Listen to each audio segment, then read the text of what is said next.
মধ্যবঙ্গ নিউজের যে কোনো খবরের দ্রুত আপডেট পেতে ইউটিউবে সাবস্ক্রাইব করুন ইমার্জেন্সি টিভি লাইভ এবং সাবস্ক্রাইবের পর অবশ্যই বেল বাটনে একটি ক্লিক করুন। লোকসভা ভোটে নিরাপত্তা জোরদার করতে মুর্শিদাবাদে ঢুকলো এক কোম্পানি কেন্দ্রীয় বাহিনী। শুক্রবার প্রথমে কেন্দ্রীয় বাহিনীর দল বহরমপুরের কিষাণ মান্ডিতে এসে পৌঁছয়। তারপর মুর্শিদাবাদ জেলা পুলিশের উচ্চপদস্থ কর্তাদের সাথে বৈঠক হয় কেন্দ্রীয় বাহিনীর প্রতিনিধি দলের। এরপর বৈঠক সেরে তারা ভাকুড়ি এলাকায় শুরু করে রুট মার্চ।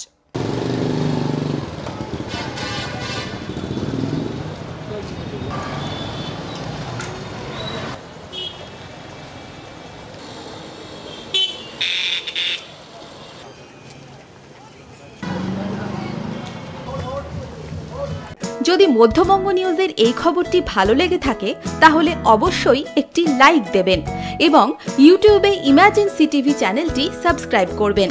আর যে কোনো খবরের দ্রুত আপডেট পেতে সাবস্ক্রাইব করার পর বেল বাটনে একটি ক্লিক দেবেন।